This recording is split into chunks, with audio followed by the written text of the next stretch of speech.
বড়দিন হোক বা জন্মদিন, বিবাহবার্ষিকী হোক কিংবা বন্ধুদের সাথে কোনো গেট টুগেদার বা ছোটোখাটো কোনো পার্টি, কেক কিন্তু আমাদের সবেতেই প্রয়োজন। কেক ছাড়া এসব অসম্পূর্ণই থেকে যায়। নিজের বাবা মার জন্মদিনে বা নিজের প্রিয় মানুষটির জন্মদিনে যদি এরকম কোনো কেক উপহার দেওয়া যায় তাহলে কিন্তু মন্দ হয় না, কি তাই না? আর সেটা যদি হয় নিজের হাতে বানানো কেক, তাহলে তো আর কোনো কথাই নেই। তাই আজকে চলে এসেছি খুব সহজেই যাতে বাড়িতে বানানো যায় তেমনই ডিম দিয়ে এবং ডিম ছাড়া দুটো কেকের রেসিপি নিয়ে। তো চলো শুরু করা যাক। হ্যালো এভরিওয়ান, কেমন আছো সবাই?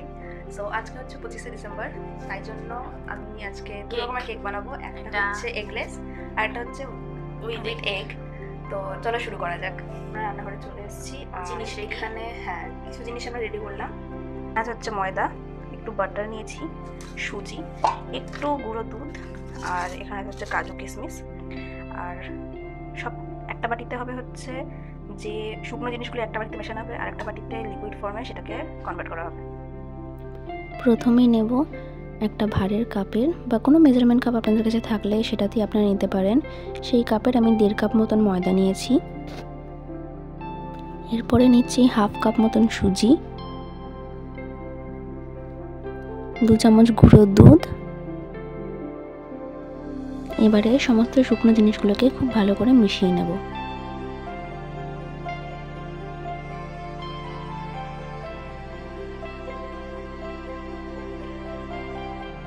এরপরে স্বাদ মতন কিছুটা লবণ নিয়ে নিয়েছি। প্রথমেই আমি ডিমের কেকটা বানাবো, তাই একটা ডিম ফাটিয়ে নিচ্ছি। আর মনে রাখবেন ডিমটা অবশ্যই রুম টেম্পারেচারে হওয়া চাই, যেন খুব ঠান্ডাও না হয় আর গরম তো হবেই না। এরপরে খুব ভালো করে ডিমটাকে ফেটিয়ে নেবো হাতের সাহায্যে। আপনাদের কাছে বিটার থাকলে বিটারে আপনারা বিট করতে পারেন, আমার কাছে নেই তাই আমি হ্যান্ড বিটার দিয়ে হাত দিয়েই করেছি। যতক্ষণ না ডিমটা খুব ক্রিমি টেক্সচার নিচ্ছে ততক্ষণ আমরা এটাকে বিট করব। এরপরে নিয়ে নিচ্ছি 1 কাপ চিনি। এবারে চিনি আর ডিমটা একসাথে খুব ভালো করে মিশিয়ে নেব। এরপরে আমাদের লাগবে 1 কাপ পরিমাণে দুধ, কিন্তু মনে রাখবেন যে দুধটা কিন্তু একেবারে কখনোই দেবেন না, আস্তে আস্তে অল্প অল্প করে দিয়ে মেশাবেন। আমি প্রথমে অল্প একটুখানি 2 চামচ মতো দুধটা দিলাম, দিয়ে তারপরে এবারে শুকনো যে মিক্সচারটা আমরা বানিয়েছিলাম সেটা এর মধ্যে অল্প অল্প করে ঢেলে দিচ্ছি। পুরোটা একেবারে ঢালবেন না কখনোই, আস্তে আস্তে করে এক এক করে ঢালতে থাকবেন আর মাঝে মাঝে মিশিয়ে নেবেন যাতে কোনো লাম্পস না থাকে, কোনো যেন দলা পেকে না যায়। এবার পুরোটা ঢেলে দিয়ে ভালো করে মিশিয়ে নিচ্ছি যতক্ষণ না এটা খুব ক্রিমি আর ফ্লাফি হচ্ছে। এটা ভালো করে বিট হয়ে গেলে বা খুব ভালো করে ফ্লাফি হয়ে গেলে এর মধ্যে নিয়ে নেব 1 কাপ মতন সাদা তেল। যে কাপের পরিমাণে আপনারা ময়দা নিয়েছিলেন সেই কাপের পরিমাণেই 1 কাপ সাদা তেল নিয়ে আবারও খুব ভালো করে এটাকে মিশিয়ে নেব। মনে রাখবেন এটা কখনোই মিক্সিতে দিয়ে বিট করবে না, তাহলে কিন্তু ময়দাটা একসাথে জমাট বেঁধে যেতে পারে।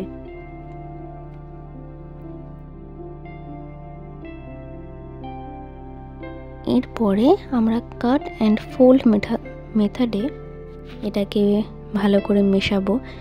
দেখতে পাচ্ছেন যেমনভাবে আমি করছি এটাকে বলা হচ্ছে কাট অ্যান্ড ফোল্ড মেথড।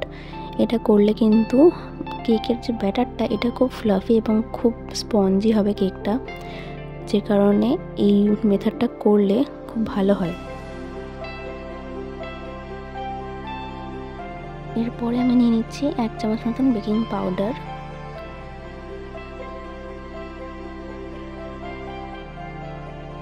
আর 1.5 চামচ মতন ভ্যানিলা এসেন্স। এখানে একটুখানি ভ্যানিলা এসেন্সটা বেশি দিচ্ছি কারণ যেহেতু ডিমের একটা আষ্টানি গন্ধ থাকে, তাই সেটা যাতে না আসে কেক থেকে, তাই জন্য একটু বেশি পরিমাণে ভ্যানিলা এসেন্সটা দিচ্ছি। এইগুলো দেওয়ার পরে আরও ভালো করে আমরা এটাকে মিশিয়ে নেবো একসাথে, যাতে বেকিং পাউডার আর ভ্যানিলা এসেন্সটা ভালো করে মিশে যায় এটার সাথে। এই যে এখানে যে কেকের ব্যাটারটার মধ্যে যে বাবলসগুলো ফুটে উঠেছে তার মানে কিন্তু আমাদের ব্যাটারটা একদম রেডি। খুব ভালো করে এটা বিট হয়ে গেছে আমাদের। এরপরে আমি 5 মিনিটের জন্য এটা ঢাকা দিয়ে রেখে দেবো, এটা রেস্ট দেবো। বলেছিলাম যে আমার কাছে কোনো মাইক্রো ওভেন বা ওটিজি কিছু নেই, তো আমি কুকারে কেক বানাবো। এরকম একটা স্ট্যান্ড আমাদের লাগবে, এই স্ট্যান্ডটার মধ্যে আমরা কেকটাকে বসাবো। এটা হচ্ছে কুকারটা আমাদের, আর এটা হচ্ছে নুন। এটা আমি আগের দিন আমি একটু ব্রেড বানিয়েছিলাম, যে কারণে এরকম হয়ে গেছে। এটা হচ্ছে নুন। তো এটা পরে বসাবো, তার আগে এটা প্রিহিট করবো 10 মিনিটের জন্য। আমার কাছে কিন্তু কেকের টিন বা বেকিং পেপার কোনোটাই নেই, তাই আমি একটা পাতলা অ্যালুমিনিয়ামের বাটি নিয়েছি এবং তাতে আমি খুব ভালো করে রিফাইন্ড অয়েল ব্রাশ করে নিয়েছি। আমি 1 চামচ মতো রিফাইন্ড অয়েল নিয়েছি এবং একটা নর্মাল পেপার ওই বাটির সাইজে কেটে আমি তাতে বসিয়ে দিয়েছি।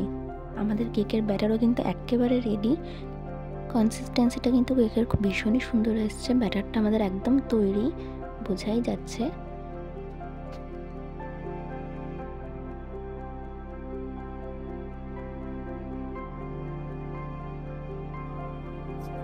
আমি পেপারটা রেডি করে নিয়েছি, বাটিটা।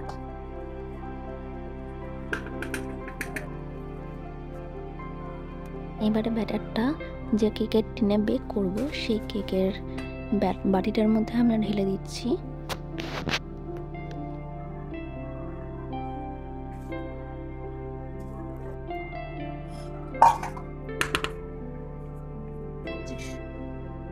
ভালো করে কেকের ওপরটা সমান করে নিচ্ছি এবং খেয়াল রাখতে হবে যাতে কেকের মধ্যে কোনো এয়ার বাবলস না থাকে।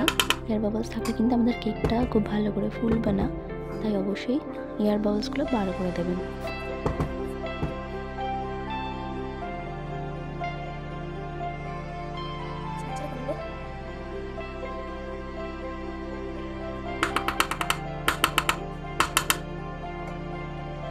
এরপরে আমি একটা কিশমিশ দিয়ে উপরে সাজিয়ে নিয়েছি। আপনারা আপনাদের মন পছন্দ মতন ড্রাই ফ্রুটস দিয়েও সাজিয়ে নিতে পারেন, কোনো অসুবিধা নেই।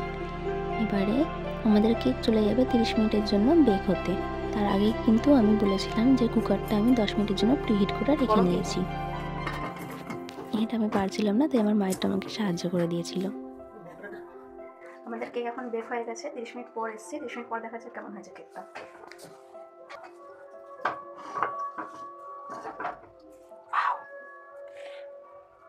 দারুণ হয়েছে।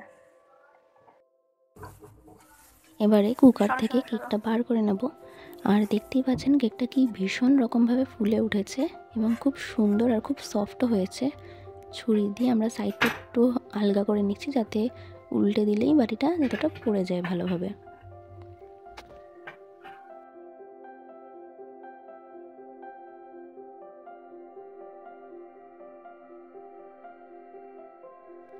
রিফাইন্ড অয়েল আগে ব্রাশ করে তার উপর দিয়ে পেপার লাগানোর ফলে কিন্তু বাটার পেপারের কাজই আমাদের এই পেপারটা করেছে।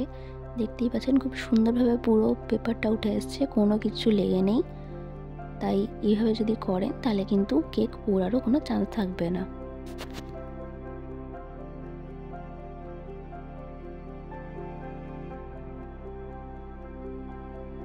ব্যাস আমাদের তৈরি হোমমেড এগ কেক।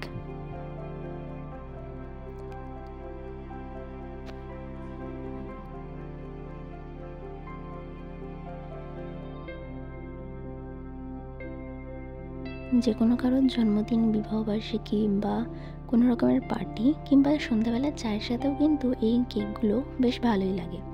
তাই আপনারা অবশ্যই বাড়িতে একবার ট্রাই করবেন এবং আমাদেরকে জানাবেন যে আপনাদের কেমন লাগলো। আর যদি কোনো প্রশ্ন থেকে থাকে এই কেকের সংক্রান্ত তাহলে অবশ্যই আমাদেরকে জানাতে ভুলবেন না।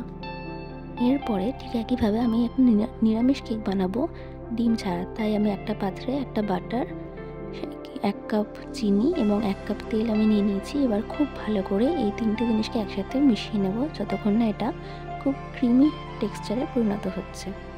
এরপরে আগের মতনই 1 কাপ দুধ নিয়েছি, কিন্তু দুধটা আস্তে আস্তে ঢালবেন। আর যে মিক্সচারটা ছিল সেই মিক্সচারটা আমি আগে থেকেই বানিয়ে রেখেছিলাম, সেটাও অল্প অল্প করে ঢেলে দিচ্ছি।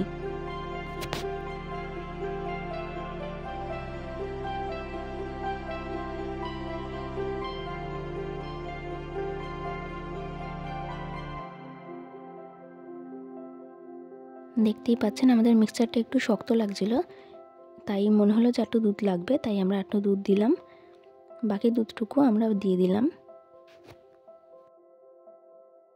এরপরে ঠিক আগের মতন করেই কাট অ্যান্ড ফোল্ড মেথডে খুব ভালো করে আমরা এটাকে মিশিয়ে নেব যাতে এটাও বেশ ফ্লাফি হয়। আর যেহেতু এটা ডিম ছাড়া তাই বাটারটা আমরা দিয়েছি, বাটারটা দিলে বেশ সুন্দর একটা টেস্ট আসে।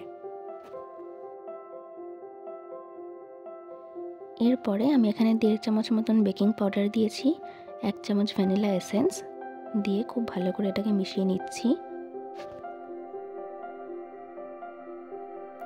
এটা যেহেতু নিরামিষ কেক তাই আমি একটু কাজু কিশমিশ দুটোই দিয়েছি, আর আমি এর মধ্যে কিছুটা কাজু কিশমিশ দিয়ে মিশিয়ে নিচ্ছি এবং পরে ডেকোরেশনের সময় কিছুটা কাজু কিশমিশ আবার উপর দিয়ে সাজিয়ে দেব। এরপরে ঠিক একইভাবে আমি আগের মতন করে একটা বাটি রেডি করে রেখেছিলাম, তার মধ্যে এই ব্যাটারটা ঢেলে দিলাম। এবার মন পছন্দ মতন ড্রাই ফ্রুটস দিয়ে ইচ্ছা মতন এই ব্যাটারটার উপরে সাজিয়ে ডেকোরেশন করে নেব। আর অবশ্যই ট্যাপ করে আমি এয়ার বাবলসগুলো বের করে দেবো, যাতে আমাদের কেকটার ফুলে উঠতে কোনো অসুবিধা না হয়।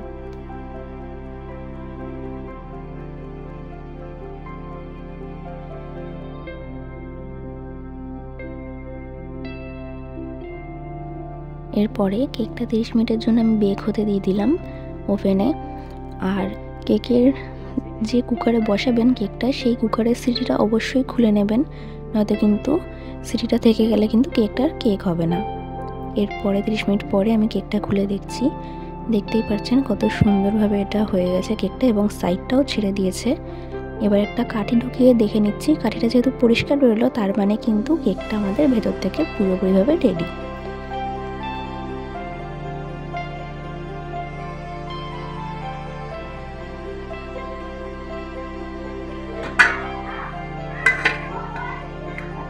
হেভি সফট হয়েছে।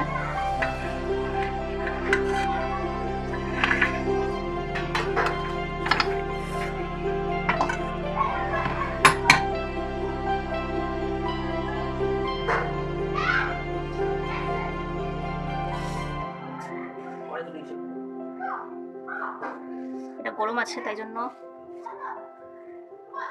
এটা আমার তুলতে একটু প্রবলেম হচ্ছে, ছিঁড়ে যাচ্ছে। একদম পরিষ্কার উঠে এসছে, খুবই সফট হয়েছে।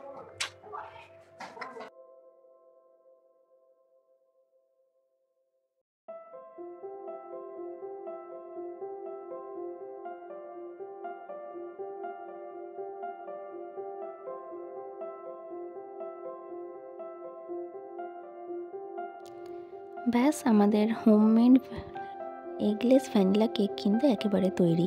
এবারে আপনারা চায়ের সাথে এটা এনজয় করতেই পারেন। কেক বানানো কমপ্লিট। আশা করি আপনাদের সকলের এই ব্লগটা খুব পছন্দ হয়েছে, আর কেকের রেসিপিটা অবশ্যই বাড়িতে একবার ট্রাই করে আমাদেরকে জানাবেন যে কেমন হলো আর কেমন লাগলো। Thank you, bye by.